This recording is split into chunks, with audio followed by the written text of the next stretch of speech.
St. Patrick's Day, less than 2 weeks away. I'd like to welcome in wine expert Matthew Horbun. Good morning, sir. Morning, how are you? Good. Wine and St. Patrick's Day, do they go together? You know, usually you have a beer or a cocktail, but I'm telling you, wine will go well with, especially what you eat on St. Patrick's Day. First off, how about if I'm having corned beef and cabbage? Corned beef and cabbage, a little salty, briny. You want something a little bit sweet. So we have a Riesling. It's actually a mix of Riesling and a couple of other grapes. It's more sweet than a typical white wine, so it'll pair very well with the saltiness of the corned beef and cabbage. Okay. Then, an Irish lamb stew. What would I have with that? I love lamb, so I love red wine. Cabernet Sauvignon goes really, really well. So we have the Frank Family Vineyards. It's about $35 if you buy it online, $40 if you buy it from them.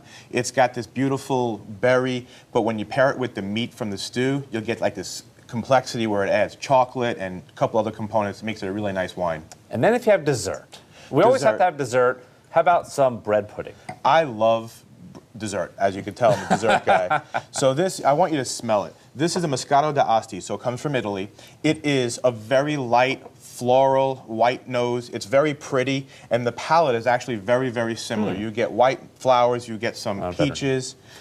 I'll say, should I have a drink? Is the boss watching? I better not have a drink. But it's a beautiful wine, and it doesn't overpower the dessert, and the dessert doesn't compete with it, so they go really well. Now, I notice all three have different glasses. Now, just for those of us that don't know anything, like me, why are the glasses all different? Great question. The size of the glass and the way it's shaped will place the wine in different parts of your tongue, activating different taste buds. So, although it doesn't matter if you're just trying to enjoy a glass of wine, if you're a serious connoisseur and you're really trying to understand the complexity, the nuances of the wine, the proper glass will help it taste a little differently.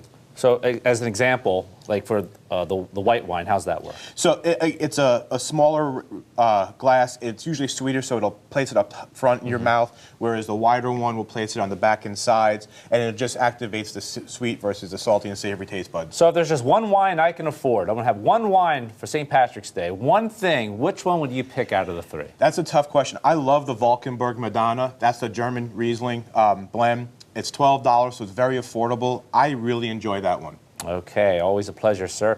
Matthew Horbun, thank you so much for joining us. Good morning, South Florida. And real quick, you have something coming up, right? I'll be in Miami at the Paella Parade on the 9th, and I have a happy hour that I'm doing at the Four Seasons in Palm Beach. Very good, sir. We're back in a moment.